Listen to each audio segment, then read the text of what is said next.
Hello, friends. Hope you all are doing great. Let us discuss the top 6 fat loss mistakes that you are doing during your fat loss journey. So, the first thing is skipping your breakfast because it is not a normal thing.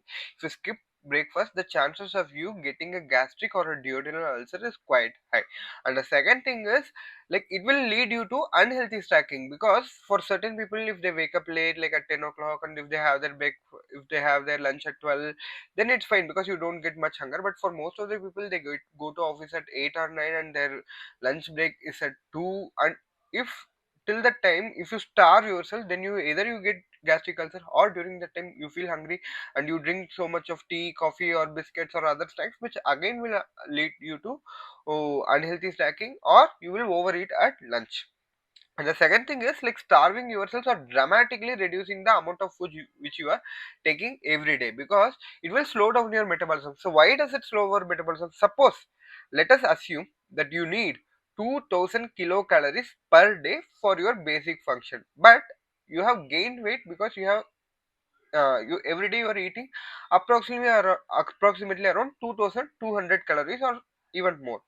But suppose let us assume you are eating 4 idlis per day, and in the afternoon you are eating some rice along with some rotis, and in the night if you are eating 4 dosas. And suppose let us assume you are dramatically cutting everything, like that you are eating only 2 idlis in the morning and you have cut everything, like only 2 rotis in the afternoon, and in the night you are eating only fruits. So your caloric intake dramatically goes down to 1000 calories.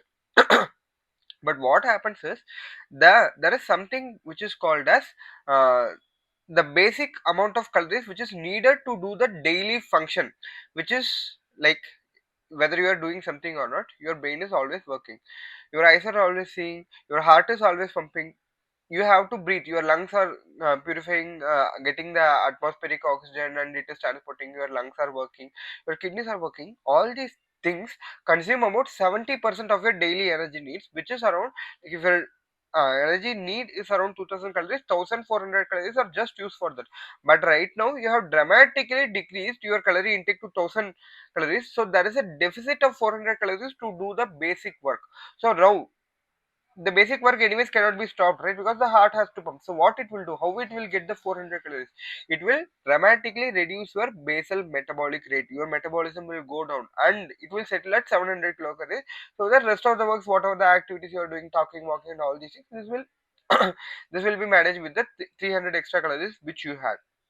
But right now the catch is, suppose you are not able to sustain, obviously you won't be able to sustain the diet, and if your intake increases to 1500 kilocalories, so right now you are just spending 700 kilocalories in your basal metabolic rate, and you are taking 800 kilocalories more than that. So right now it becomes very difficult for you to lose your weight in the long term, and also it easily leads to faster amount of weight gain in the future. And apart from that, the most worst thing which you are harming yourself is like you are causing so much of muscle loss, which will be really difficult to gain again. And apart from that, when you dramatically decrease the food intake, the amount of, so when you are eating huge amount of food, you are taking literally everything and you are getting all the nutritions. So this will lead to nutritional deficiency if you don't take care of it. Apart from that, if you starve yourself, you will feel hungry and you will binge eat, because of which ultimately the caloric intake will is almost going to remain the same. So the ideal good thing is like target for 300 to 500 kilocalories per day deficit, not more than that. For example, if you are taking 2200, 2300 calories, try to come down to 1900, 1800 rather than going dramatically down. That will sustain you for the long time, and it is the consistency which matters more rather than the amount of thing that you see. While during your diet also, you can go to weddings and all these functions, you can eat more, because having huge amount of calories on a single day doesn't going to is not going to affect your fat loss journey, and it is not going to cause you dramatic increase in your weight. It is the consistent over the period of time, consistently, if you are having a significant amount of excess calories, if you are significantly eating bad amount of food over a period of time, that actually leads to the weight increase in weight or weight loss. So even if you dramatically cut down your food on all the days, if you don't maintain the consistency, your weight is never going to be lost. Be clear about that. So apart from that, never choose any fancy diets that are not going to be sustainable, especially like keto diet, paleo diet, extreme low carb diet, all these things.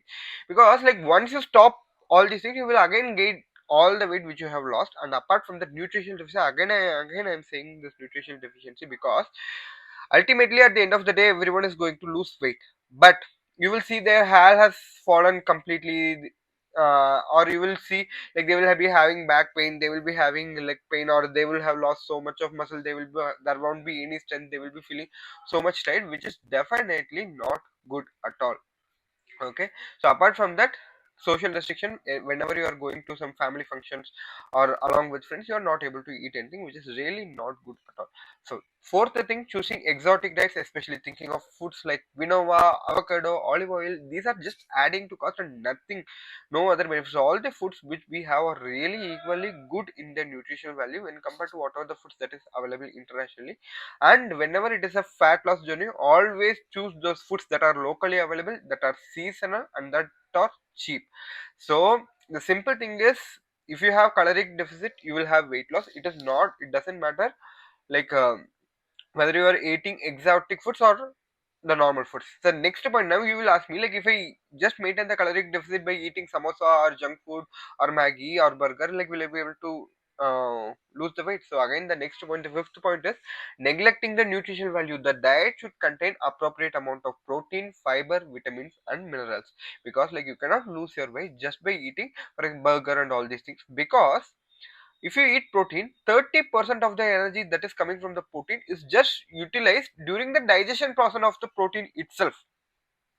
So, and apart from that, they usually suggest at least 1 gram of protein, point 0.8 to 1 gram of protein, WHO suggests for a good, for everyone per kg amount of, point 0.8 to 1 gram per kg for everyone to take to lead a good life. Especially if they are bodybuilder, you would have known they would take 2 grams or 3 grams or something much higher value like that. If you have good amount of muscle, you should literally take advantage of your basal metabolic rate, because you should be able to burn your calories even while you are sleeping, because it's how much ever you walk, jog or work out, you will be able to maximum lose very minimal amount of calories by that. It is not going to be useful at all, because like whenever it is a weight loss, it is like 70% from the food and 30% from the exercise. Okay, so the sixth point is, it is not just about the diet, it is also the exercise, as I have told you. Apart from that, your sleep and you are decreasing your stress really matters, because stress increases your cortisol levels and your hormones go haywire, which is not at all good. And maintaining a good sleep also maintains your hormone levels at a very good level. So this will definitely help you. If you don't maintain these two things and if you do rest of the things, you might still fail. So I hope this video was really useful for you. You please leave in the comments if you have gone through fat loss journey, whatever the difficulties that you have encountered, and what was the thing that really helped you to get your fat lost. So if you would like to hear some other new things, please do leave it in comments. I will definitely come up with those topics in the upcoming videos. I will see you in one another useful video like this. Until then, it's Dr. Aravind signing off. Om Shakti.